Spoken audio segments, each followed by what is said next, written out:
Oh, back like we never fucking left. Not even missing a step, bro. God damn it. Yeah, folks. If you heard that, it's the return of the clap. You know what that means. We got the videos going back because it's time to just step it back freaking up, guys. 2023. It's a new year. It's time to new year, new me. I mean, yeah, but it's also I've been having thoughts of like myself, right? Because I don't know about you. I wake up with like to go to work, just like don't want to fucking go to work. Oh, of course. But also like just weird like anxiety too that I've been like dealing with. Like I'll wake up at like 4 a.m. and I'm already just like stressing about like what's things you're gonna have to do. Yeah, 100%. And I'm like, and I don't fucking like that. It's not fun. But what I do like is sitting down right here and talking with my boy about whatever the fuck we want to talk about. Yeah, this is easy. And it's like, not that like I want shit that's like easy, but it's like comes with no anxiety. There's not like, I feel like the other thing too, at least for me personally, is it's like, it's nice to be able to decide what we want to do for work, Yeah, exactly. As opposed to having to just like you're saying, like thinking about it early in the morning of what's going to come your way during the day. Everything's coming from like the top down. It's like, no, we're going to pick what we want to talk about. And we're just going to have a good time talking about that. Yeah. And it's like, obviously if this gets bigger, or I shouldn't say when, obviously that comes with different anxiety, right? Because you got to deal with a lot of different stuff. Sure. But I feel like it's a lot different because like, when we go to work, we got to deal with, like you said, shit still from like the top down. Yeah. I still got to hear, I still got to hear stuff from, my boss.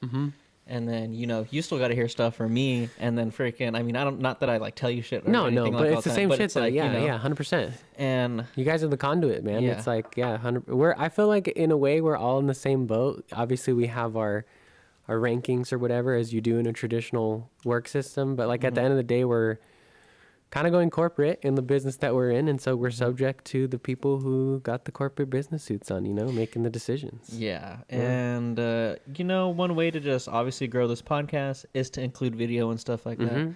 So it's the return, it's the return of the video. Also, I got better freaking Wi-Fi and shit at my house. So it's probably going to be a lot easier to upload and stuff like that and render out the videos. Probably still going to take a cool minute, but... Dude, I did not know until... Because I want to say when I was... probably like 13 or 14, like right when I was going into high school, I never had a capture card. So I did horrible, shitty videos on just like, I think like my mom's phone at the time of like me playing like Call of Duty on my like old school TV and shit like that, and uploaded like a few of those. Hey guys, this is Daniel. Yeah. And we're going to play on Rush today, and Dude, I'm going to show you how to 360 I'm no-scope not off gonna the top lie, of the freaking building. If I'm not mistaken, those are still up somewhere, and I kind of did talk like that, bro. Yeah. so I'll find those and we'll watch them on the podcast someday. We'll do a little reaction to fucking cringy ass 14-year-old Daniel. Oh, but hell yeah.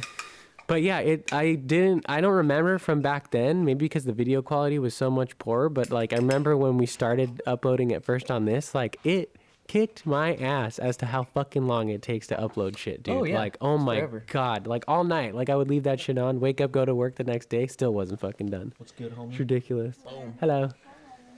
But yeah, it's freaking... Dude, YouTube does not like you uploading videos that are long as fuck. No, definitely not. It's built for like...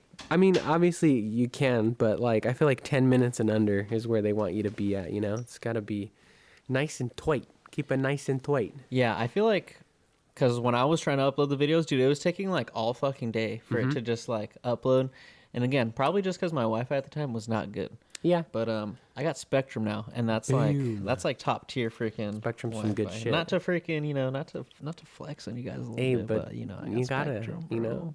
What's up? You gotta be proud of what you got, my boy. But yeah, so we're getting back on it, and also just to post little clips and shit like that, Instagram, TikTok, all that freaking little fun stuff. Wherever it needs to go, man.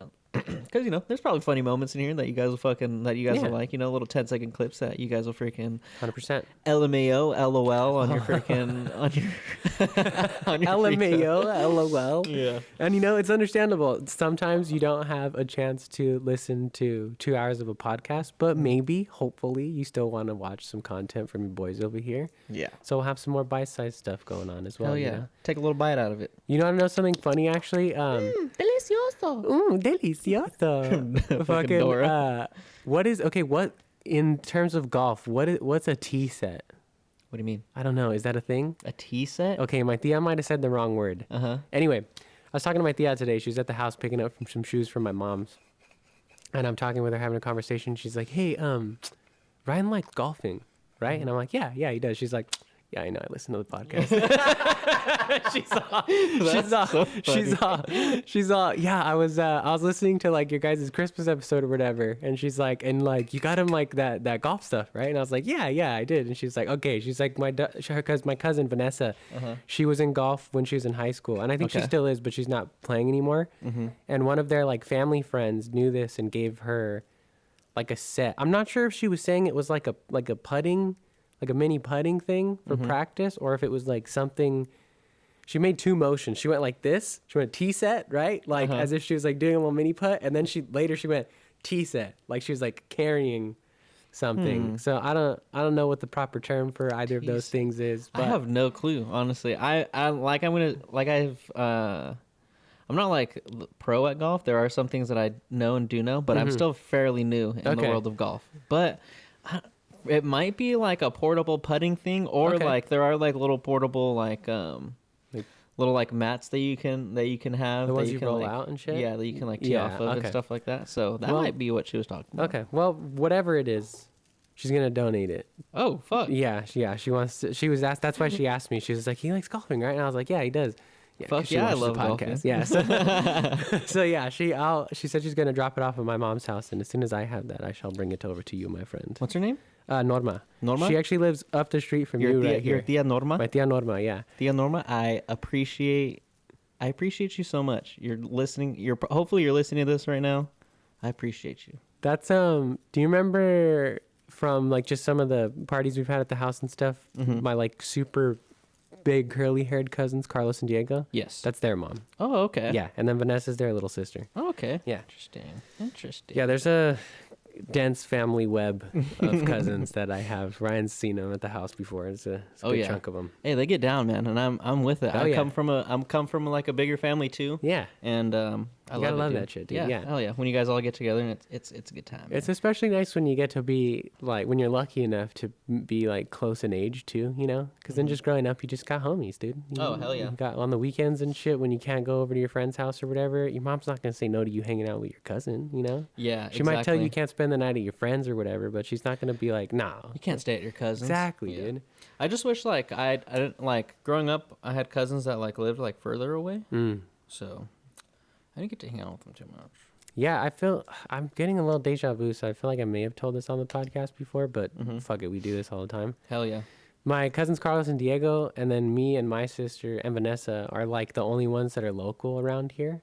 Ever since we were growing up, we were always the only ones who lived in San Juan, versus like the rest of my cousins are all over from Soledad, which is like not that far, but when you're a kid and you can't drive anywhere, then like, you know. You're not going to tell your mom, hey, can you take me to Soledad? Yeah, can you give me a quick little hour drive over there real fast? That's when they're going to be like, no. Probably not, yeah. No, you have to get lucky at like a family party where like you're all there on a Saturday, right? And then you like go off to the side with all your cousins, you devise your plan, you be like, all right, check it out.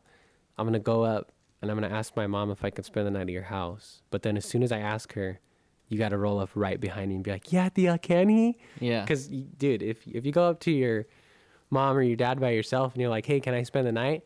Super easy to say no if they don't want you to, right? But you're surrounded by your cute little cousins and shit, all being like, we just want to hang out. It's a little bit more difficult. Exactly. You know? Makes it a little bit tougher. And what you also got to do is you got to ask, you know, that your cousin has to ask their mom first. And obviously, their mom's going to say, yeah. Their mom's not going to say no, you know? Always.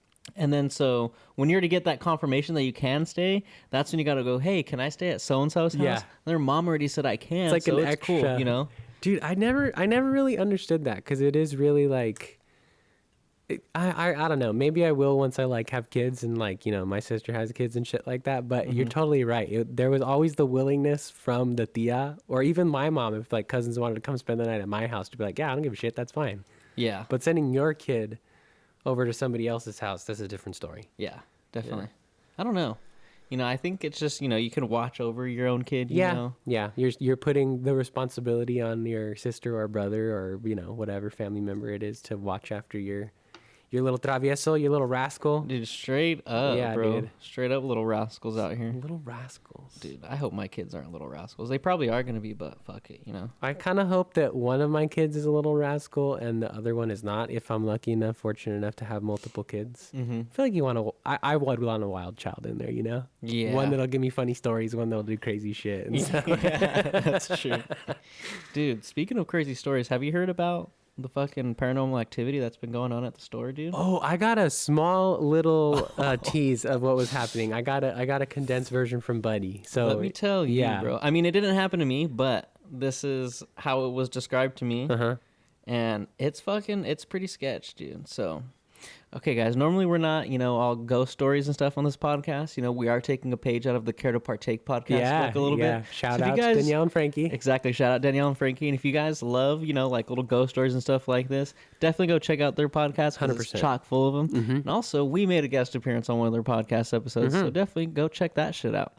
Shameless plug right there. Shameless there you go. plug. But, all right. So, just a little backstory. So not to get into like too much detail, but like, so where we work at, there's like another business behind us that operates as well. So we operate in one big building, and the business behind us got broken into a couple times, in the past couple weeks, right? Unfortunately. Yeah, so what's been going down is like throughout the whole building, they've been upping the security systems, putting in new motion sensors, blah, blah, blah, all that stuff. All that stuff when you have a business or even when at your own house, if someone breaks into your house, after that, you're probably going to get an alarm system installed into your house. Yeah, 100%. Not that we didn't already before, but it was like, all right, this happened a couple times within the span of a couple weeks. We got to beef this shit up 100%. Yep. So the last week they were doing that, everything went smoothly. It was all good, blah, blah, blah, blah, blah. But on, what is this? Today's Monday. On Friday night, what happened is in the back where all that stuff, what the place I got broken into, they had a silent alarm go off. Ooh. All right. And so with the silent alarm, it's connected to the police. So the police came right away. And nobody knew about it because the back, obviously they were closed for the day. So no one was there. After their hours? After their hours. This is like 6:30 and everyone there leaves around like 5. So, oh, shit. I was there. You were there? Yeah. Friday, 6:30. I was there. Yeah. So cops roll up. They're like, hey, we had the silent alarm go off. It's on in the back. Is there anyone back there? Security's like, no, there's no one back there right now. They're like, all right, so can we go and, can we just go through there, make sure everything's all good? Yeah, of course. So they go back there.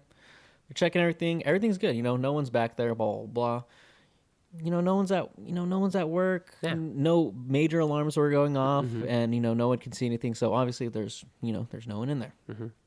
So all the cops and the security guards are walking back.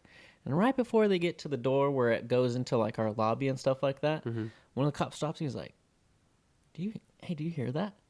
And they're just like, and he's like, what? And he's like, I hear some like music and then I also hear like a girl crying. And they're like, what? And he's like, yeah. And he told one of his other officers, like, hey, come here, come to Check this out. Come to this door. He's like, can you because he put his ear up against the door and he could hear it. And he's like, do you hear that? So another cop comes up to the door, puts his ear up to the door, and he's like, yeah, I can hear that. Sounds like someone's crying in there. And they're like, can we get in here? And the security guard, dude, I'm getting goosebumps just talking about this right now. This is hardcore. So the security guard's like, oh, I don't have the code to that door. We can't get in there. It's locked. No one should be in there. Yeah. So they call up the homie that deals with like all of our cameras and stuff like that. They're like, hey, can we get the code to this door, or can you check in there? The cops are saying they hear someone in there, blah blah blah. So they give them the code. They open the door. The cops go in there, guns drawn and everything. No one in there. Nothing. So they're tripping out, right? Fuck that shit, bro. Yeah. Scary, right? Woo-wee. So later that night, the floor lead, Cindy, she's closing up, right? And she's closing up. I think all like the other employees had left, so it was just her and there was the 3 security guards, right? So she's back there, counting cash, blah, blah, blah, doing her thing. And then she said she started hearing like some weird like music, like little kid music. Okay. And she wasn't sure where it was coming from. Yeah. And she said she's not a big believer in ghosts. She really doesn't believe in that stuff. She like tries to come to a logical explanation. Sure, for what? Yeah. And she was just like, like what's going down? And I was checking the tapes the next day because I had to go fix like a time card adjustment and stuff like that. So I had to figure out when she left. So I was watching and I could see her like at around the time she was saying, like she's sitting there counting and then she's like looking out at the like looking out the door, like she's like something's she's trying to, yeah. like something's catching her attention, and she Yeah. has this like weird confused like look on her face, like she doesn't know like what's going down, Yeah, right? yeah. And so she's looking, and she's trying to look out to where normally the security guards sit at the end of the night, but they're not there. They were all outside. They're all doing like their checks and their rounds and everything, make sure everything is good. And then so when they come back in, one of the security guards, Esther, Cindy asks, "Hey Esther, like were you like playing any music or anything? Like did you hear anything?" She's like, "No, like I was gonna ask you if you were playing music," right? She didn't hear that. Cindy also heard a little girl like giggle like through the radio and stuff like that. Damn. And yeah, so she was tripping. Woo. She was tripping the fuck out. And to cap off the night, right? So she's like, all right, I'm trying to get the fuck out of here. She finishes everything and she's trying to leave. She's trying to set the alarm. And it kept saying there was motion in one part of the building where no one should be, right? No one. And yeah, she freaking couldn't do it. She couldn't set the alarm. And then security was finally like, all right, like, you know, you need to leave. We're going to walk you to your car and we need to figure out like what's going down. Yeah. But yeah. Fucking A, bro. That's crazy shit. Dude, I got goosebumps the whole time, bro. Dude. Yeah, fucking shit, dude. So Cindy called me the next day at like 7:30 in the morning to explain this to me, and I'm sitting there by myself, like not by myself in the store. The security's there too, but I was just like, literally, I felt goosebumps on my arms and stuff before, you know, but never like where just my whole body felt like all the blood just like rushed out of my body, and just like every single hair on my body was just standing up when she was telling me this, and I was just like, dude, I was freaked the fuck out. And it's funny that she says she heard like a little girl like say something on the radio, because I swear on my life I've heard that before on the radio, just at random times, just at like it hasn't happened like more than once. It's just happened one time. But so what'll happen is like we have our radios at work so we can communicate. Yeah. And sometimes, you know, people passing by or whatever in the surrounding area, sometimes like hop on that same channel and they figure it out or whatever. Yeah.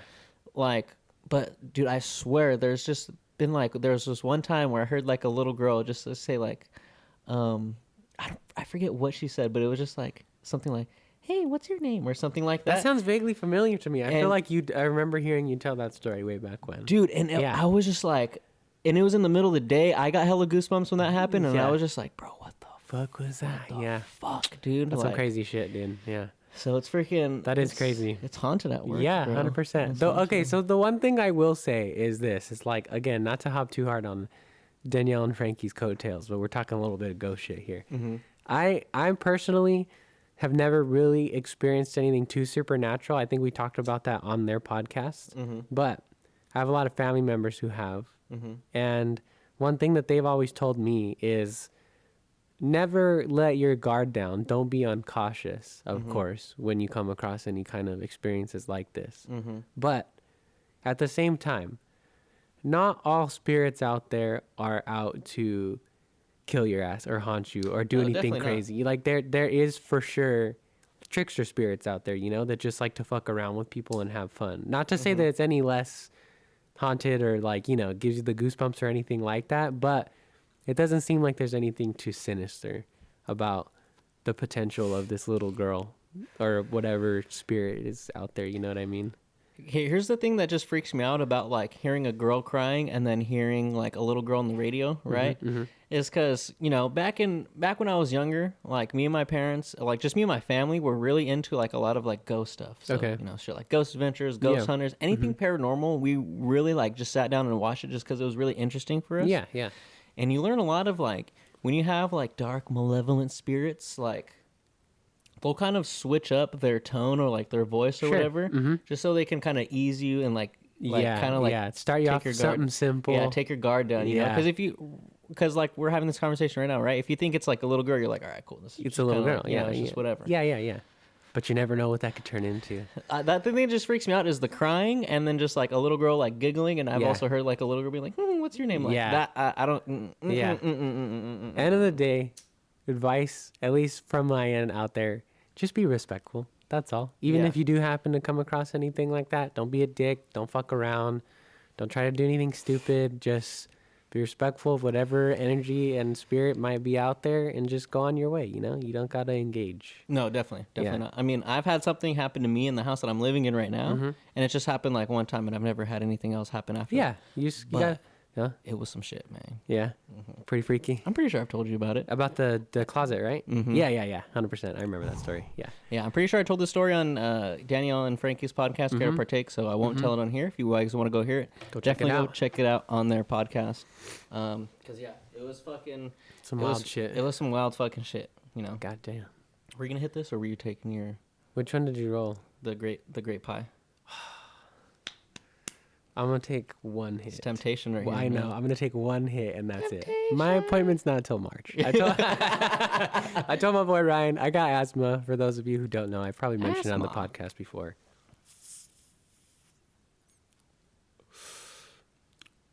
That's good. I'm digging this one right here, dude. I'm digging this shit right That's good. I'm digging this shit. I know that's good because... Yeah. I know that's good because I have been... Oh, here we go. There's the coughs. Shouldn't have done it. I have been hitting stuff here or there. I'll be honest. I smoked last night when I watched Last of Us with my dad. And Buddy watched it with me too. She's been watching it with us. And most of the things I've been smoking make me cough pretty hard. And that's pretty smooth. So that's a good. But yeah, anyway. I was telling my boy Ryan before this. I have the asthma. And I got on the phone with my doctor today.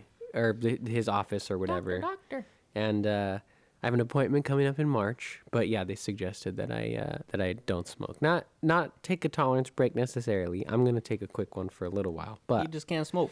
Yeah, hop on some edibles. He could do edibles. Have some drinks. Some tinctures. Exactly. Some drinks. Dude, I got one of those heavy hitter drinks right now. If you want me to get it, you can crack it open. Do you really? On this shit. Do you really? Yeah, the 25 milligram ones. Are you sure? Yeah, hell yeah. Okay, yeah, that'd be sick actually. Here. This show's called Too High for TV. I feel wrong not being high. You hold the viewers. You hold the viewers over right now. You know, let them know how your week was going, and I'll go grab that for you. Tell them about Duke, bro. I'm going to, dude. Yeah, the week has been pretty fucking crazy. I spent not all of last week, but Wednesday, Thursday, and a little bit of Friday too. I went to work on Friday, but Wednesday, Thursday I was out of commission, hella fucking sick, fucking some of the worst I've had in a minute. Friday, got through work. It was fine. Hella tired, though. Not a good day. You want some ice with this? No, that's okay. Yeah. Thank you, bro. Fuck yeah. Thank you, dude. Yeah. It's too high for TV, guys. We got to get too high. We got to be high, man. We're two guys, and we got to be too high, and we got to talk about too much TV. We can have the two guys. We can talk about the too much TV, but there's got to be the too high in there somewhere. Exactly. You know it. So, yeah. Wednesday, Thursday, hella fucking sick. Friday, still feeling pretty sick, but I made my way to work, got through the day and everything like that. Saturday comes along, and holy shit, man. I woke up, I think Friday took a little more out of me than I had expected, you know? I was like, all right, I could do this. I can get through work or whatever, but I was very fucking tired, so it kind of snuck up on me again. Got through most of the day, like, pretty chilling. Wasn't a big deal, you know? And then getting more towards the evening... My sister went to San Francisco with her boyfriend, so they're gone for the day. So I have both the boys. I had Duke, and I also had my sister's little dog, Mac, which is Duke's older brother. Daddy duty, bro. And I had to go to the bathroom, so I left him in the room thinking, you know, they're good dogs. They're not going to fucking do anything too crazy, right? Fucking wrong. Come back into the room. Fucking wrong, bro. Come back into the room, and Duke has, speaking of asthma...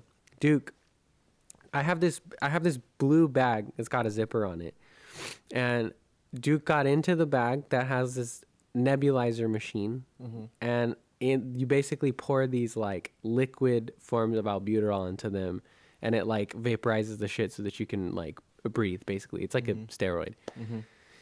Take steroids out here. Take the steroids, bro, for the lungs. If you see the video here, it's not working anywhere else on the body, but so Duke got into a couple of these vials, and at first I was just pissed. I was like, you mother fucking destructive dog, bro. Like, oh my God, he's got such a problem with getting into shit, right? So I put him in the cage.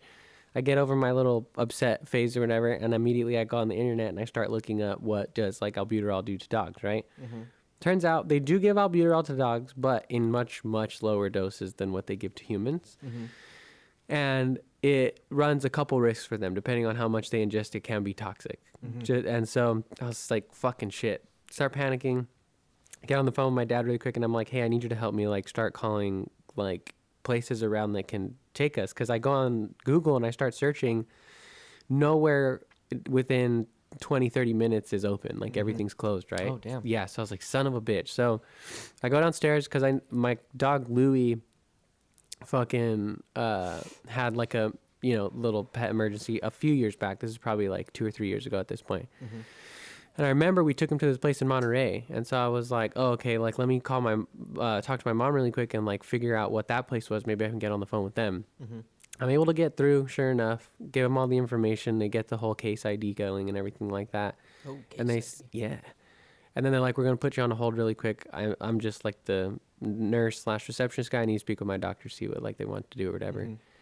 He gets back on the phone and he's like, hey, yeah, so unfortunately we're not equipped here to handle this situation, basically. They're just like, we don't have the equipment here to monitor how much got into their system. We don't, and if we don't know that, we don't know what, like, treatment to take going forward. So unfortunately, like, we can't fucking help you. Jesus. I was like, son of a bitch. So he's like, but I'm going to give you the number to like the official organization that deals with like, poison toxin control for animals and shit like that. And I'm like, all right, cool. So I get on the phone with them. Honestly, it's more or less the same fucking runaround. Like I just give them the exact same scenario of everything. I'm getting like more and more upset. Like I hate that shit. I do too, bro. I fucking hate that shit. I do too. But granted, when you think about it, like that's what they got to do. Yeah, they got to do it. Part of their job. They don't know. No. Now that I'm cooled down, like I obviously understand. But let me tell you something. In the moment, I was not a happy man. I was not a happy man. So, anyways, give them the whole situation. They're basically like, okay. At that point, my dad had sent me a text, and he was like, "Hey, there's a 24-hour. They were called MedVet, Silicon Valley, I think, in Stevens Creek." So luckily it was late. It was like 11 o'clock already. So it was only like a 30-minute drive. Not that bad. So I get off the phone with these other people. They build like a case ID and give me a number to give to like the vets when I get there. So I don't have to explain everything again. Like they just can pull up all the information and shit, and they can call their doctors to like talk to them. And so my dad comes, gets me. We get the dogs. We go. Matt comes along for moral support because he's a good boy. It's his little brother. He's like, yeah. Yeah. Adventure time. Adventure time. And we get Duke there. They take him pretty quickly or whatever. And we're like sitting out there in the waiting room and everything. And I finished like filling out all the paperwork for him and all that. And then they come out and they're like, okay, so he did get into some shit. Like we did the test or whatever. I brought everything along, like all the information of like the milligrams and the dosage of all that shit. And they're like, so typically for a dog his size, we want to see his beats per minute at around 100 beats per minute, right? They say 120 is acceptable with the excitement of coming him to the vet and everything like that, but generally the 100 is where we want to be. That was the first thing that freaked me out because I went to go feel his heartbeat and it's like boom, boom, boom, boom, boom, boom, boom, like constant, not stopping.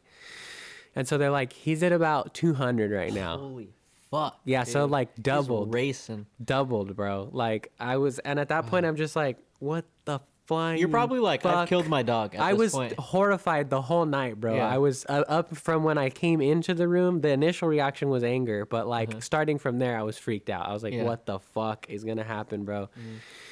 So I'm terrified. They are like, I don't think in any medical field it's like advisable to just say like they're going to be perfectly fine because you never know what kind of complications are going to happen. But they're doing a good job of like giving me enough information that like makes me feel comfortable to the point where I'm like, okay, my dog's not going to die. He's not in a good way right now, but he's not going to die.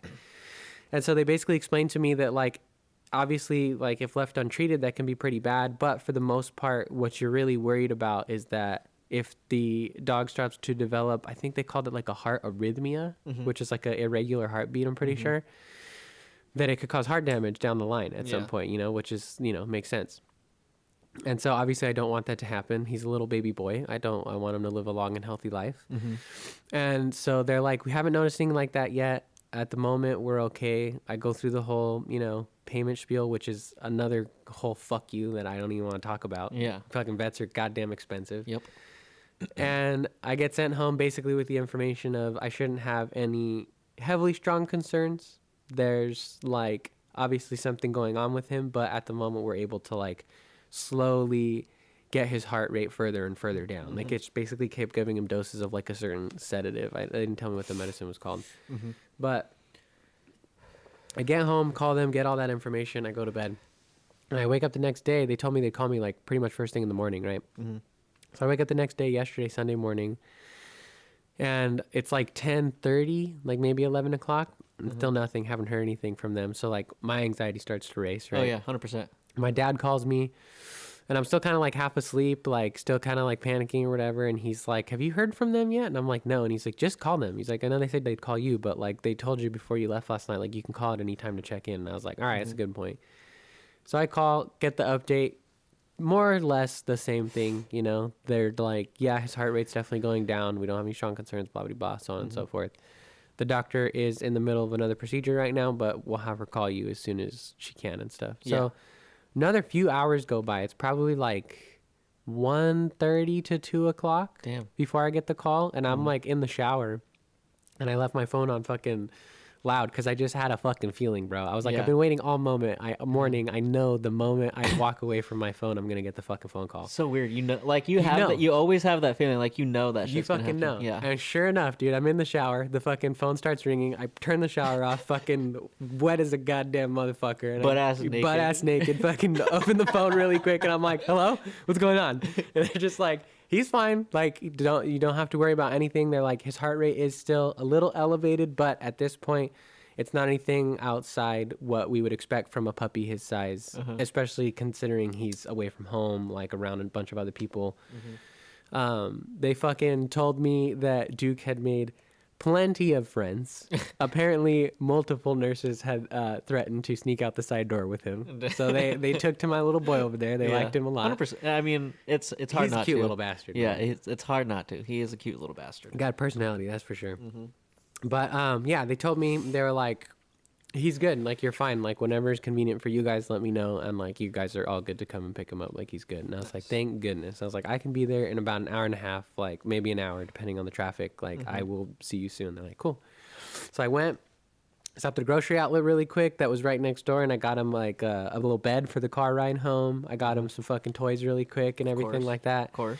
Went to go pick up my baby boy really quick, and he fucking was so excited. He practically jumped out the nurse's arms, and I was like ecstatic, bro. Nice. Like, I had never been more relieved. I've had dogs growing up, but they were never like my pet, like my responsibility. You know, they were more like a house It's like your dog. child. Yeah, dude, and it was, oh man, so fucking horrifyingly scary. But he's all right. He's good. He's back to business.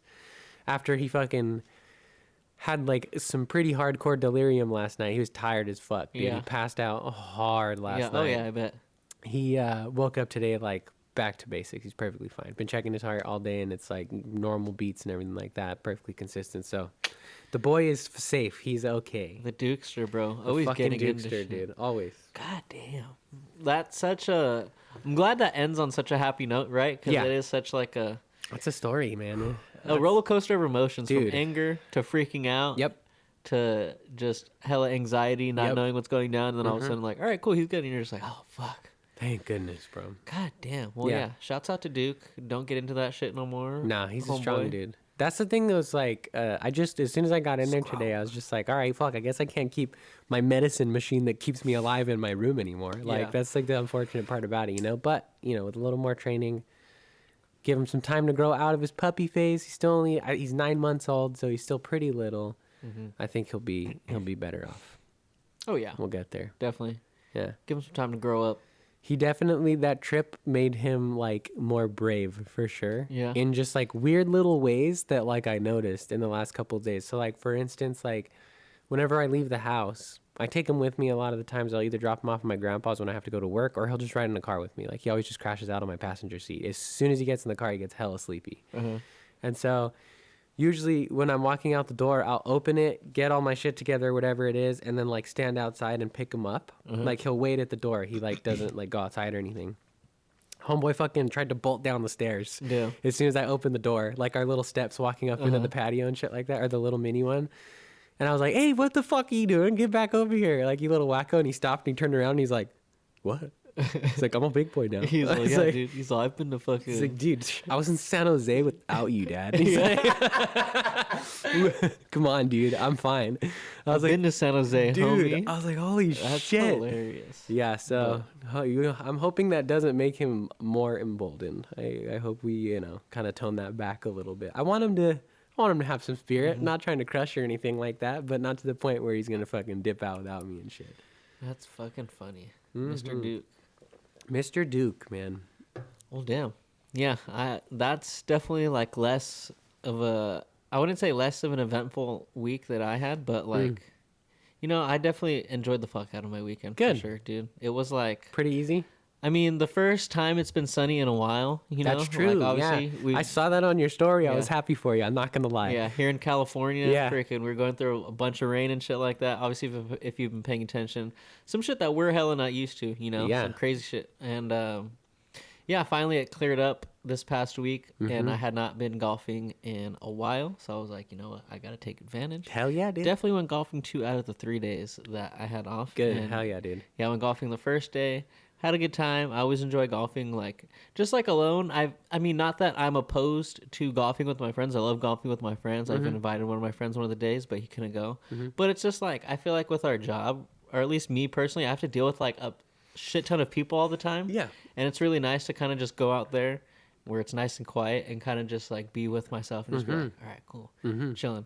First day, I was able to do that. Cool. Went out to Ridgemark, played the full 18, just played it by myself, and was able to play it at like a pretty chill pace because no one was behind me. Nice. And I think the people that were in front of me were like hella holes in front of me, and they were playing so pretty you- quick. yeah, So, got to enjoy myself. Very nice. And then the next day, went to Salinas because I like to switch it up a little bit. And I was gonna play by myself, but then when I was on the tee teeing off, and this one I knew some shit, like I was probably going to get paired up with someone, because when you're at a golf course, depending on the golf course, most courses let you play by yourself. A lot of courses, though, like if there's a lot of people, they'll like make you like pair up with someone. go Like in if there's groups one and single, shit. there's another single. Hey, we're going to pair you up, Yeah. blah, blah, and you guys are going to play together today. All right, cool. So I was on the tee. I was waiting for these people to tee off, and they were taking forever to tee off. Bro. I was like, God damn it, like, please just hurry up. Go. There was these 2 like younger kids that were behind me, which I wouldn't have been opposed to playing with, but I also like to smoke when I'm playing, and I don't, Yeah. when it's people that I don't know, I don't like to freaking just, smoke or whatever. Yeah. People may not enjoy it, you know what I'm saying? 100%. Like, you got to respect that if, people, whatever. Like, and so I'm getting ready to tee off. I have my ball teed up, and then this old man comes up, and he was like, "Hey, look, can I?" Like, he was an old Korean man. He was just like, "Can I play with you?" And I was just like, "Yeah, dude, like for Why sure." not? Like, Yeah. well, I'm not gonna say no to like an Yeah. 80-year-old man. Yeah, yeah. I'm not gonna be like, "Nah, fuck you, old man. Nah, Sit I'm over trying there." to be alone today, bro. Yeah. Back off. And so he was just like, "Oh yeah, go ahead." And so I had hit one. Oh, actually, this is what happened. I hit one, and I kind of like shanked it, but I was just like, "Fuck it, I'm just gonna go jump in my cart and drive up real quick and get to my ball just so I can play by myself." And then he was just like, "Oh, I hit another one," and I was just like, "Are you sure?" And he was just like, "Yeah." And he was like, "Oh, can I play with you?" And I was like, "Yeah, sure." And so I teed up another ball. Luckily, I had freaking bought some balls before I freaking came, because you're gonna shank some, and you got to make sure you have enough. So I teed up another one, and I hit a really good shot. I was going through not like a major swing change, but I changed one thing in my grip that helps a little bit more with like bringing the club around and stuff. Okay. And so I was doing that, and then I hit the ball really good, and I hit it really far, probably farther than I've hit it in a long time. Nice. And he was like, "Oh wow!" He's like, "You're like Tiger Woods." And I was just like, "Oh damn it, dude!" Oh, what a sweet guy, Yeah, kid. dude. And I was like, "Oh that's man, fucking I, great. like, put like a big smile on my face, and I Yeah, was like, "You hell know yeah. what?" I was like, I was like, "I'm glad I got to play with this guy That's today." so sweet, dude. And he was just like, it was cool because I'm not a good player, but every time I hit a shot, he'd be like, "Wow, you're so good," and I was just Aw, like, that's nice, I was like, man. "Thanks, dude." That's cool. And yeah, his name was Aki. Aki. He was an 85-year-old Korean man. Cool. He'd been married for 57 years. Wow. Yeah. Congratulations to Aki and his spouse. Straight up. He had 3 kids. He has hella grandkids, too. A couple of his kids live in Korea. Wow. And it was funny. I was like, "Oh, yeah." He's like, "Yeah, 2 of my boys like live in Korea." And I was like, "All right, cool." I was like, "What do they do?" He's like, "Yeah, one's I forgot." He was like, "Oh, yeah, one's like really smart or whatever. He's a doctor." Uh-huh. And he's like, "The other one," he's like, "I don't know. He's just a good businessman or something." I was just like, "All right, cool, Cool. dude." Hey, they're both doing their thing, man. But yeah, he was funny. He was just like, "Oh yeah," and he was like, "You should." He was asking me if I was like married, and I was like, "No." And he's like, "Are you dating anyone?" I was like, "No," like And he's like, "Oh, why?" And I was just like, "I just Yeah. not feeling it right now." Yeah, You know what yeah, I'm saying? yeah. Like just not trying to. Uh-huh. And then he was like, "Oh, okay." And then we were just talking. And that's when I got to know like he was married for 57 years and Yeah. something like that. So I was like, "Oh, you married?" He was like, "Oh yeah." Like, Oh, just yeah. like, "Yeah, fuck yeah, I am, bro."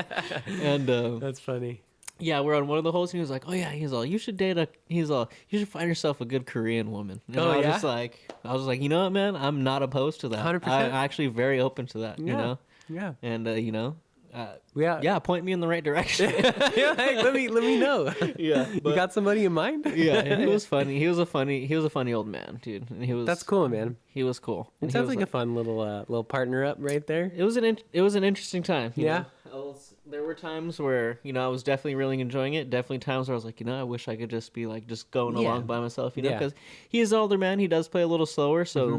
but it was all right. I definitely enjoyed my day, and out of that was like, this was a really good experience, and I'm glad I Gotcha. had it. Yeah. Yeah, but he every time I would hit it for, he's like, "Oh man, you're like Tiger Woods." And That's I was just fucking like, funny, dude. I'm- That's so good. I was like, I'm actually not. Yeah, Thank but you. you're like, yeah, thanks, bro. Thank you, sir.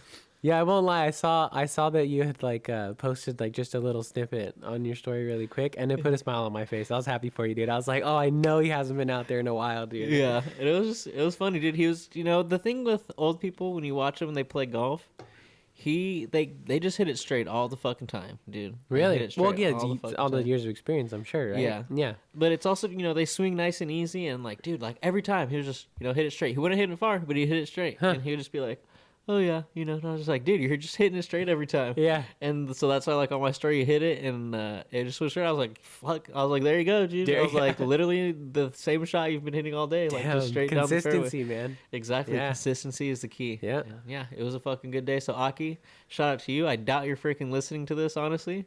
But yeah, I had a great time. That's cool, man. Mhm. That's fun. That does sound like a fun experience. Yeah, he was a good guy, man. He was a good guy. Fucking A. Some Yeah, good that was- golfing story. I didn't know that was a thing that like I mean it kind of makes sense to me now that I think about it, but like I had just never thought that like yeah, if it's crowded, they're probably just gonna be like, sorry, singles pair up or Yeah, get together or straight up. something, Yeah, and then sometimes you luck out, and sometimes you don't. And honestly, luckily, every time I've been paired up with someone in a group, it's been a really good experience. That's cool. I'll say that. That's lucky. That's good. Mhm. One time I got paired up with someone I went to high school with, and he Oh. actually is a caddy at Pebble Beach. Mhm. So shout out to Andrew, shout out to you out there. But yeah, one time I was playing at Ridgemark, and I was gonna play by myself, and I went into the clubhouse and I asked the dude behind the counter, because when I went and I asked a guy for a tee time, Mhm. he's like, "Yeah, I have one in like about an hour," and I was like, "All right, cool, I'll take it." But he didn't tell me like what time it was. Yeah. Because at golf courses, like they have very specific tee times. Like they'll have tee times like every like 6 minutes or like every Oh, like wow. 4 minutes or Holy something shit, like that, okay. depending. Yeah, so you'll get like an 11:04 tee time. And Yeah. then it'll be like an 11:08. Oh wow. Yeah. Okay. Yeah. So- That's tight. Damn. Like I'm trying to get me and my dad one for Wednesday for like 8:37. Wow. So it's Yeah, like that's super, crazy. yeah, super specific. Huh, But wow. so yeah, I went back and I asked him, and I was like, "Hey, yeah, can I get my exact tee time? Because this dude just said like in about an hour, and Uh-huh. I don't know what time. Yeah. I don't know what what's time that that is. doesn't bro. mean shit to me. And he was just like, "Oh yeah, it's this time." He's like, "And actually, I was thinking about pairing you up with blah blah. Do you mind?" And I was like, Sure, dude." Like, Yeah. I also have a very big problem saying just like no. You know what I'm saying? Yeah, I feel that. You I'm know? the same way. So he Yeah. was just like, "Yeah, do you mind if I pair you up with Andrew?" And I was just like, "Oh yeah, sure." And I didn't know who it was, and then I looked out and I was like, "Oh yeah, I fucking know that guy." So that was a good time. Cool. And then yeah, obviously I got paired up with Aki, and then one time me and Efren went, and we were out at the range first, because when we go, we like to like hit the range first, or even when I go, I like to hit the range first before, so I can like warm up and stuff. And, we were playing, and then there's this old man. I forgot what Matthew was his name. Matthew. There's this old guy. He was just like, he was swinging next to us, and he was a member there at the golf course. So they have like specific times that they can go out, and they can kind of just go out in front of people just because they pay money a month to be like Sure. a member at the golf course. Mm-hmm. And he was like, "Oh, Matthew, like these guys are gonna go. Then these two, like he was pointing to me and F, and he's like, then you're gonna go on after." And he's like, "Yeah, it's cool." He's like, "Or I could just play with these guys right here." And so shit. he was like, "Do you mind if I play with you guys?" And I was just like, "Nah, man." That's Like, cool. fuck That's it, cool with yeah. us. And I went to Efren, and I was like, "Do you mind if he plays?" And he was like, "Nah, like that's cool." So we played with him, and it was funny because obviously when me and F go, we like to smoke when we freaking play golf, obviously. Yeah. And so now that we're paired up with an older guy, we're like, all right, how are we gonna fucking smoke? Yeah. Obviously, I had my pen, but it's like, we want to smoke some bud. Yeah, We're yeah, gonna yeah. freaking roll up a nice joint, freaking Uh-huh. sit there on a nice long par 5, Yeah. take some time on our third shot, and freaking really freaking chief that thing down and freaking get our spirits back up, because we probably haven't been playing that good. at Yeah, that there point. you go. Sure, But sure. it was funny because he was like, before we started playing with him, he was like, yeah, I got some stuff going on with my back. He's like, but I made sure to take my medicine before I came, down here. And we were both just like, medicine like, what the fuck? And I had this like feeling that he was talking about weed, but I just didn't know. Yeah. And so we tee off, and then he was walking, and then me and Efren were driving. So me and F drive to whoever's ball that was freaking furthest away or whatever. And I was just like, do you hear what he said? Like, he takes his medicine. He's like, yeah, I don't know what like he's talking about. So like, for the whole front nine, me and F were just going back and forth of like, damn, should we just like ask if we can smoke in front of this guy? Yeah. Like, might as well give it a shot, huh? He's kind of giving the vibe that, but the whole first 9 holes we just didn't, we were just playing along with this guy, chit chatting, having a good time. And then finally it was getting to the 10th hole, and we're like, fuck, dude, all right, let's like just roll one up, and like we'll just say, fuck it. And so before we go to the 10th hole to get started on the back nine, he was like, Matthew's like, oh, I gotta go to my car and grab something real quick, so I'll meet you guys at the next tee box. And we're like, all right, cool. So we drive up there, and I'm like, fuck it, I'm just gonna roll one up. Yeah. So we start rolling one up, and then we were still like kind of like on the fence of, should we ask him if it's okay? Should we just, blaze it in front of him and just kind of just see fuck it? Yeah. We're also kind of scared because he's a member, right? And we don't want him to just be like, hey, we don't want these guys to fucking play at the golf course because X, Y, and Z. So Efren was actually like, I'll hit the pen in front of him and see if he's cool with that, and then we'll go from there, right? There you go. Because F's always really good at that. It's a smart move. F's always really good at breaking the ice like that. I'm very awkward, so I can't do that sometimes. And so everyone's just like, hey, boss, like, we have this pen right here, bro. Like, is it cool if we, like, hit it? And he's like, oh, is that, like, weed? And we're just like, oh, yeah. And he's like, oh, fuck yeah. Like, I was hoping you guys were going to so, because, goddamn, he's like, I went to my car and I got these. And he pulled out, like, a couple Bloom disposables that were, like, really, like, low. That's really, really low. And he's like, and I was just trying to hit these things, but fuck. And I was just like, oh, shit. Well, I'm going to roll one up, bro. So I'll have one rolled up by the time after you tee off, I'll already have it rolled up and sparked. Yeah. And so that's basically what happened. We roll up and sparked, and then like dude. We finally drove down the fairway, and then we freaking letting him hit. And he's like, "Oh!" He's like, "You unlocked something on you today." And freaking, he hit like a really good shot, and I was just like, that's "Oh fucking shit!" Funny, dude. And he was just like, "I told you unlocked something." And yeah, it was hella good. That was another good time. It was funny. Haven't seen that dude since, but that's cool, man. Shout out to Matthew. That was a freaking good time. The power of the green. The power of the freaking weed, bro. Both the golf and the weed. Hey, straight up. Power of the green. The power of the green, dude. God damn it, bro. Oh, shit. But yeah, dude, golf, dude. That's cool, man. I love golf too much, bro. Nah, man, there's no such thing. For some stuff, it depends. You can probably love some things too much, but 100%. I don't think golf is one of those things. Oh, you can spend a lot of money playing golf. I'll tell you that. That's a fair point, I guess. That's a fair point. You spend a lot of money doing a lot of things, though, It's fucking... Sometimes you can spend a lot of money doing one too many things. Yeah. Fucking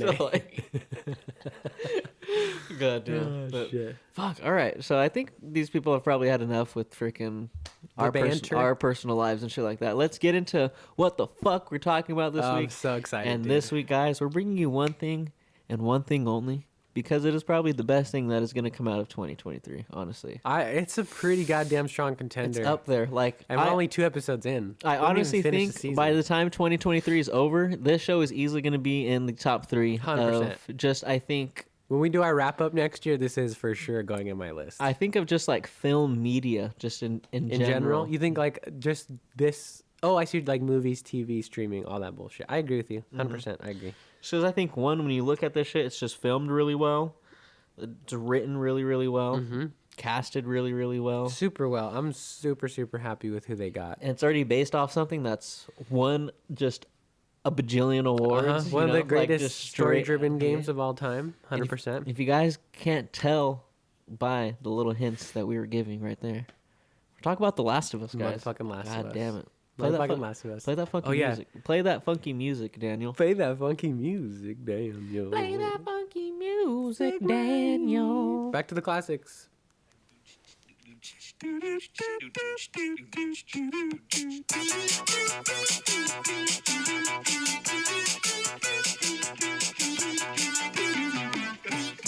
Woo! Hell yeah, everybody. But we're talking about The Last of Us today, and god damn it, I think this has probably been one of the most anticipated shows, like, in a while. 100%. I think. I mean, I didn't play The Last of Us game, so I can't say, like, I was anticipating it 1,000%.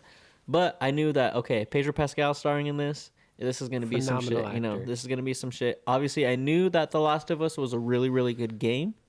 Yes. So I knew that this obviously had the potential to be really, Good really series. good. So Yeah, it's gotten I think even if, like, whether you're a casual gamer or just somebody who pays attention to gaming shit in general, I feel like you've probably heard of The Last of Us. It was Oh, yeah, definitely one of 100%. those big ones that, like, made the rounds when it came out. Fucking, I couldn't believe this, bro. 10 years ago. yeah, that's crazy. The game came out in 2013, which is wild to me because, like, first time I played that feels like yesterday. And I don't know if I played it release year, but I think I played it like 2014. I think it was one that I caught on a little late too. 2013, bro. Same year freaking Hunger Games Catching Fire came out. Oh shit, Peter! Dude, I just know that because I was watching that this weekend actually Yeah, too. Because I was nice. trying to find something to watch in limbo between freaking the first episode of The Last of Us and the second, and Yeah. I was like, what really deep world can I dive into that I haven't revisited in a while? And I was like, The Hunger Games. So I started watching The Hunger Games. And I was like, damn, 2013, The Last of Us game came out. 2013. It's a good little connection. Crazy. I did. I actually did the same thing. I also watched a couple of movies over the last week as well. I watched the first two Tom Holland Spider-Man movies. Though. Oh shit. I did Homecoming, gave it a day, and then I watched Far From Home. And I still have intentions to watch No Way Home because I think I've still only seen that twice or maybe 3 times. I watched it a few times in theaters and I haven't seen it since it's come out on streaming and shit like that. So I'm excited. It's so funny how different you and I are in terms of like watching shit. Because like I'll try to knock out the Hunger Games series in a day for sure. Like, Yeah. I'll sit there and be like, all right, I want to watch these back to back to back, Yeah, so I get yeah. the full story. Yeah. But you're just like, no, I'm gonna let it breathe a little. Well, the thing is too is it's like you know me, like I'm a pretty heavy gamer. I wouldn't say I'm like a online gamer necessarily. You know, I'm not the most social gamer, but I do love to sit down and kind of in the same thing you're saying about Hunger Games, right? Is like get absorbed in a world, but I like to play in that world, right?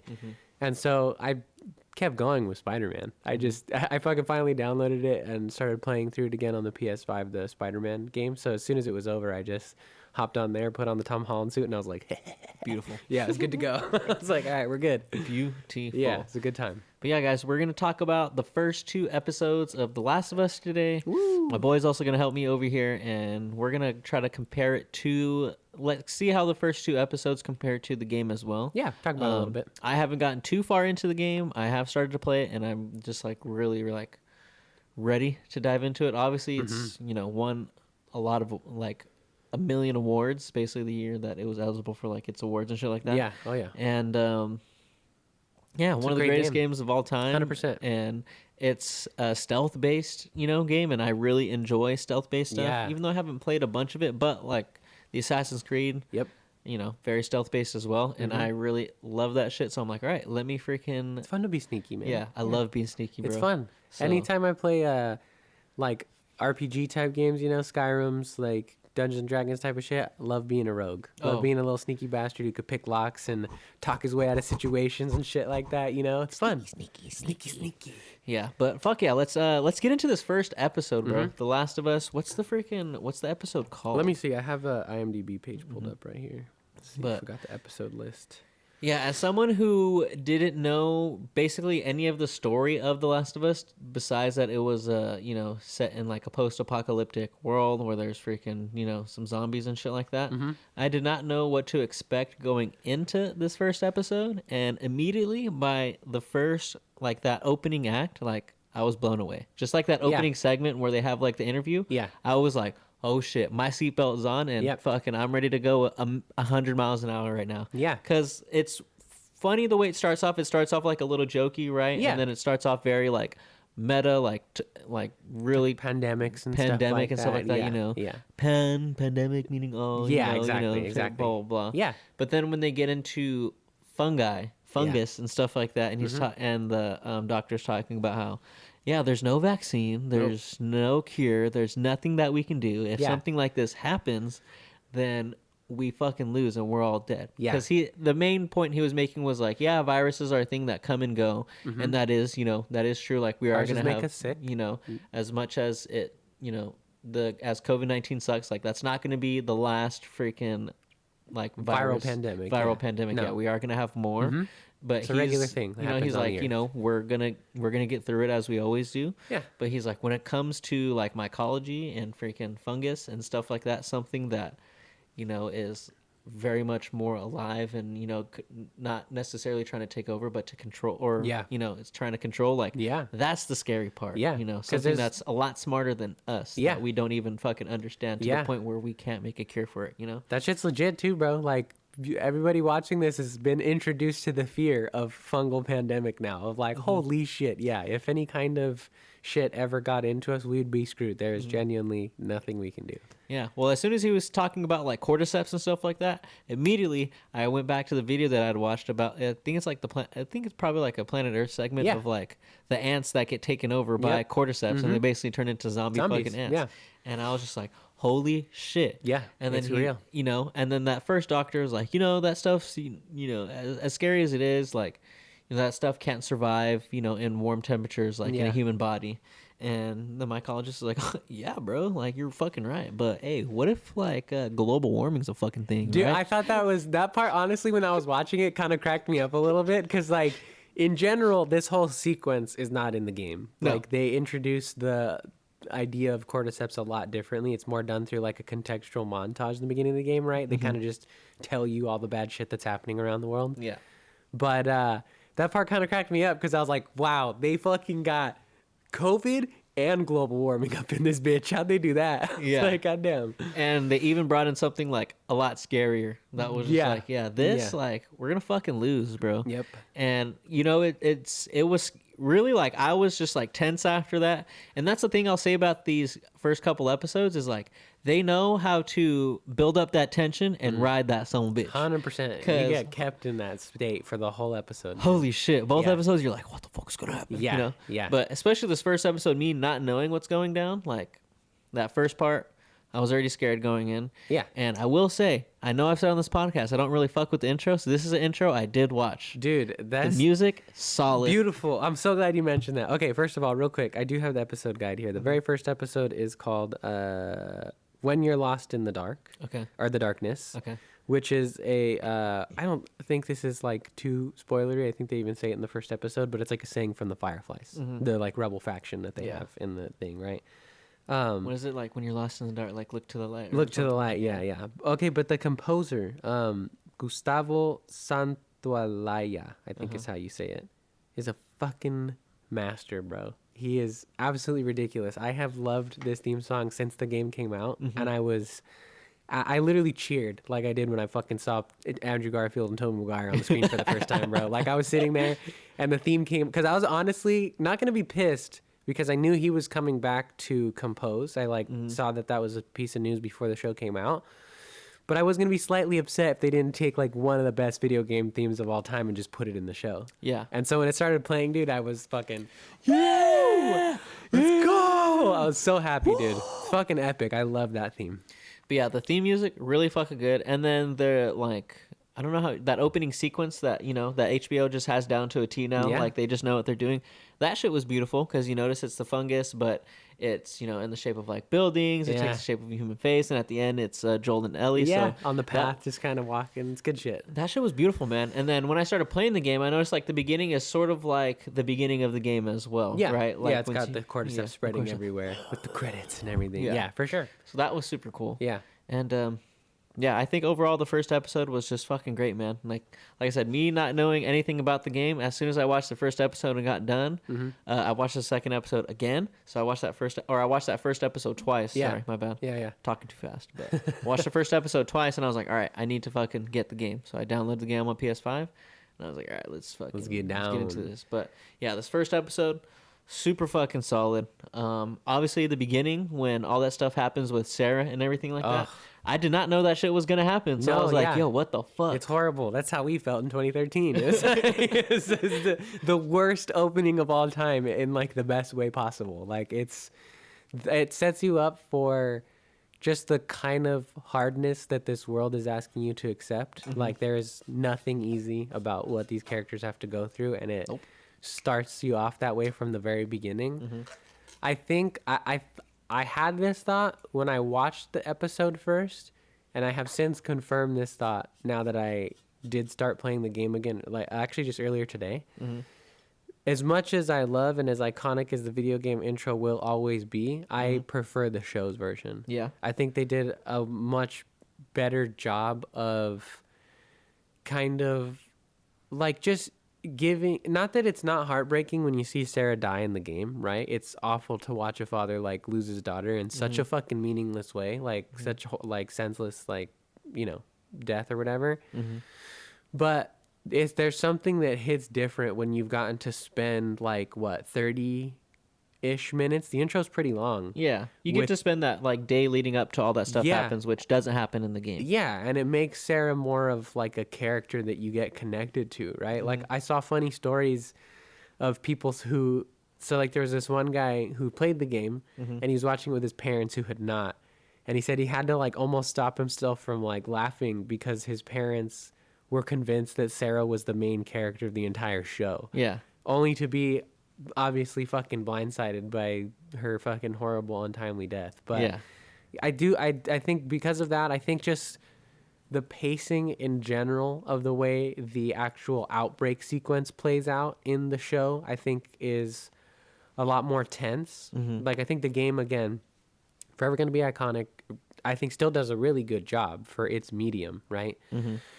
Feels almost rushed to me after having seen the show version. Yeah, because it kind of just they jump into it. Yeah. They obviously have that whole sequence with him coming home from work and stuff like that, Yeah. and then Sarah giving him the watch, but they don't have that whole day.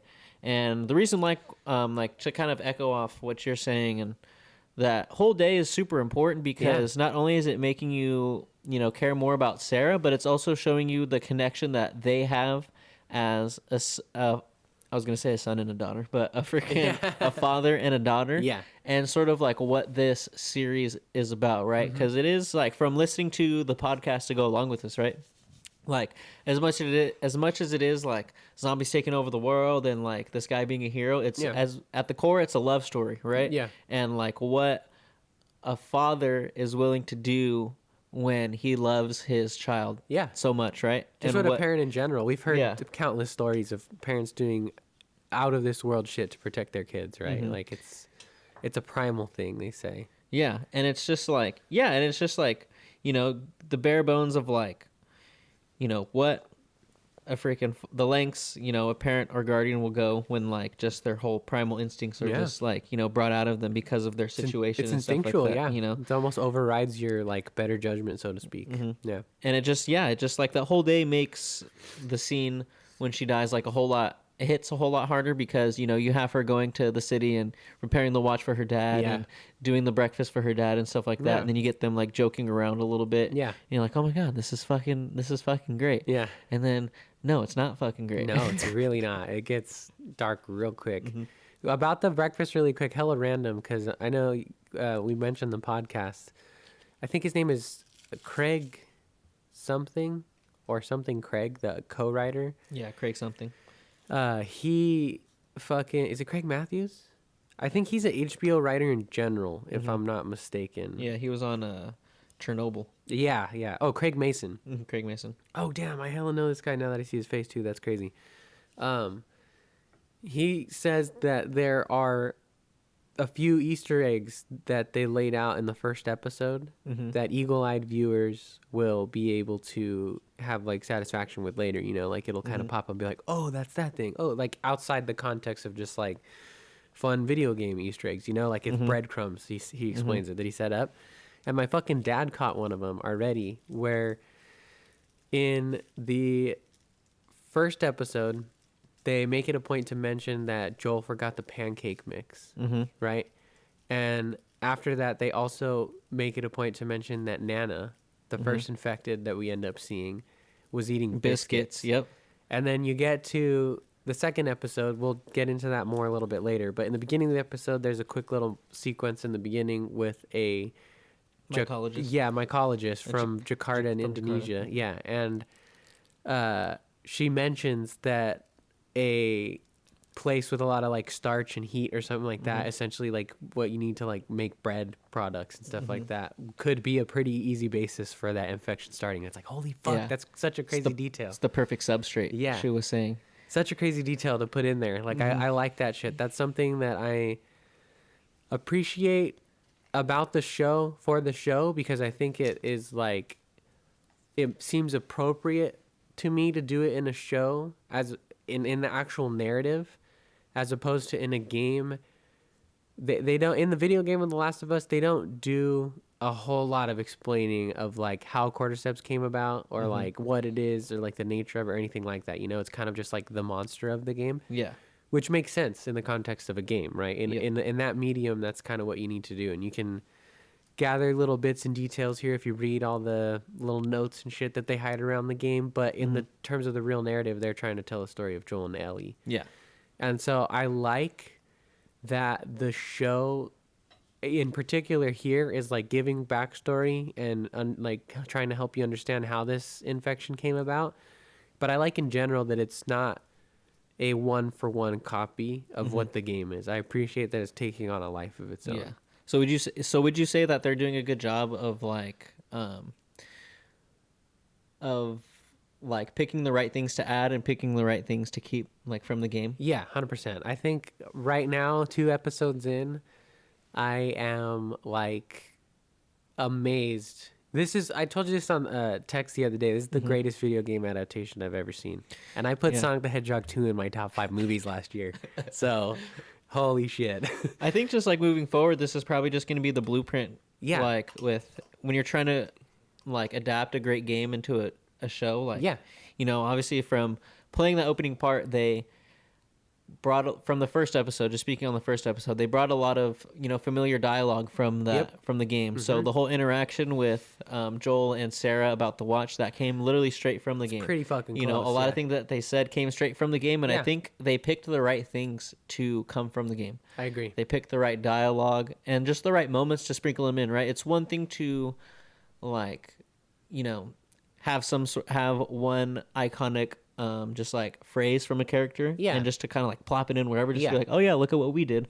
But to take really important dialogue and just to put that into your story and craft a different story around it, is magnifique. Pretty A1, dude. Yeah, I think they have a really good thing going here so far, and I think a lot of that stems from the fact that first of all, they have Neil Druckmann back, who was the actual creative and I believe the game director as well of The Last of Us. I'm pretty sure both parts, part 1 and 2.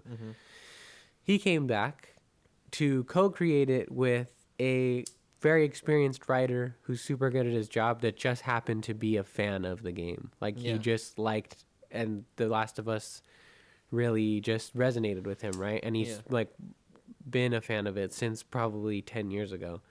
And I think it just brings like a really good balance between the two of like source material and like what a fan who, thank God, knows what they're doing, like what might they change, or again, like you said, keep like keep the bare bones of what that story is. I think it's just like literally the perfect storm of, they're both like very big fans of each other's work. You know, Neil Druckmann's a very big fan of Chernobyl, and Craig Mason, you know, was big on Chernobyl, and then Craig Mason's really big on The Last of Us. So it's just like, it's the perfect storm, and also being with HBO, with, you know, they know how to really create a really good show. They do. Like, not to mention they got the money, which is a big thing in a show like this. And they have executives that are asking like the right questions. Like I know you said you listened to the podcast, right? So not to jump too far into like the second episode, but we obviously have a major reveal in the type of zombies that we get. Right.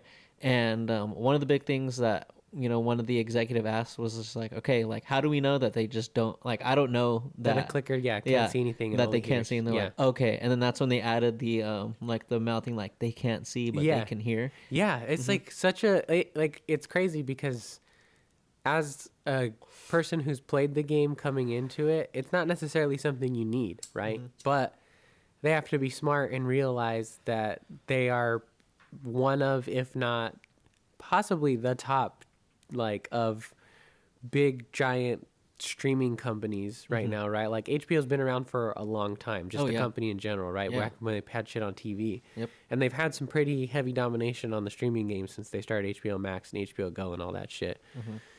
And so it's fucking, yeah, of course, super smart, and almost seems like ridiculous not to include an explanation, because like in the game you experience a clicker for the first time and it pauses and it goes, this is a clicker, this is what he can do and can't do, this is how you kill that thing. Yeah. And then you keep playing, you know, like It's so crazy because when Pedro Pascal mouths that line, and I have the subtitles on so I can see what he fucking says. yeah. It's so funny because I haven't gotten to that point in the game, Uh-huh. but I was like, damn, I can literally see that being like just a part in the game where fucking Joel is just telling Ellie like, yeah, they can't fucking, you know, something like that. Yeah, So I was yeah. like, holy shit. There was a lot of things like in that first episode, right? Going back to the first episode where I was just like, okay, I can see this, like them taking this portion from a game and just like, okay, here you go. Yeah. Like when freaking, well, obviously they took this right from the game, but when they get into the truck, and then yeah. you get the POV from the truck, that like, shot, dude. yeah, I didn't know that was in the game, but then when you freaking, when you watch it, you're just like, oh my god, like this could like literally be fucking in the Ripped game. exactly from it, yeah. And then when you play the game, literally ripped exactly from it, like you said, and that was amazing. Freaking, what also was catching my ear, I should say, because I was watching this with like my headphones on, so I had like the spatial awareness and the spatial audio. Yeah, cool. Is like they do that a lot in the game, and they brought it to the TV show, which I thought was a really smart idea. Yep, because like 100%. in the game, when I was playing the game, right, like I'm playing. And then I could hear like a TV on. Yeah. But in my head, I was like, damn, why don't my parents have their TV on in their room? Yeah, and shit yeah, like that? yeah. And freaking then I start going throughout the house in the game. It's like in the very beginning when you're playing as Sarah. And then I was like, oh shit, this TV's just on in the room in the game. Yeah, it's And wild. that happens like in the show. Like someone would be talking like in the very back, like right corner. You can hear it and you can feel back, like, yeah, you know, yeah. especially if you have like headphones on or if you have like really good surround sound. Like, Yeah. this shit's fire, bro. Well, because it's one of the fun, like, what is it called? Like, mechanics, right, of the game, which is that, like, a lot of video games will, like, have some kind of, like, you know, we were talking about Assassin's Creed here, like, Eagle Vision or some kind of bullshit that lets you, like, see where bad guys are and shit like that. And in the game, in 2013, this is, like, revolutionary, right? Yeah. Like nobody's ever seen it before. It's like, oh my god, yeah, of course he could just quiet down and listen and he'd be able to see through walls. That makes sense. But like it really is like a core mechanic of the video game, right? That you have to like use your hearing to survive in this world. And I agree with you, it's fucking dope that they brought that sound design in as well. It's great, dude. Yeah. And then when Joel's running with Sarah, because Sarah's ankle's like broken, like I was just like, okay, I can literally see that just being at the beginning of the game when you're just learning how to like run. And that's literally at the How it beginning of the goes. game. You're like learning how to run. Yeah, and I dude, was just like, holy shit, this is It's great. It And is. then obviously just ripping the scene straight from the game of when Sarah dies and stuff like that. Like, Yeah. so heartbreaking. Like in the game, heartbreaking, but I think Pedro Pascal just takes it to like a whole different like, Yeah, well, you're seeing whole a different human level. person. Not that the motion capture and performance is again not like impactful. I think not even that, but- just you're seeing like a real person. I think just in total of what you already get in that first like 20 minutes of that first episode, yeah. like with all the backstory, not the backstory, but just like exposition and stuff that you get with Sarah and everything, the little details that Hits so much that harder. bring you a little closer to them as like a father and a daughter. Yeah. Like it makes that scene hit so much harder. Yeah, But then you have it's Pedro wild. Pascal just acting his fucking ass He's off, amazing. bro. He's so great. I'm excited to get. I think Bella Ramsey has yet to flex her biggest acting muscles yet, and I don't mean that in a negative way as a diss or anything like that. I literally just mean in the context of the story. We haven't gotten to like any crazy heavy Ellie emotional beats yet, but I'm excited to see her dunk on some homies out there too, honestly, because I Yeah. feel like she's gonna pull. I already like her portrayal of Ellie a lot as well, and Joel, of course, fantastic. The other character too that I was surprised by, and I think from where you are in the game, you probably have like a decent sense, is Tess is pretty different Yeah. from how she was in the game, and like gonna be referencing the podcast again on our podcast energy. Fucking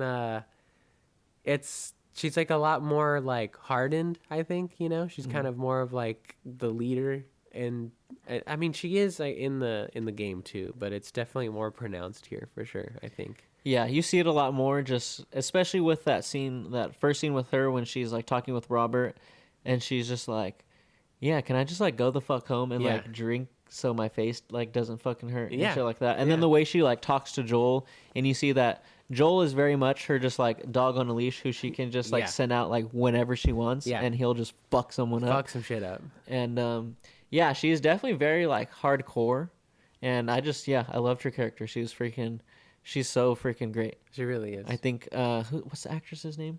It was Anna Torv, I think, or something like that. She's just freaking, just I don't know, just absolutely fucking fantastic. Like I don't know what else to say. Like she does a great job.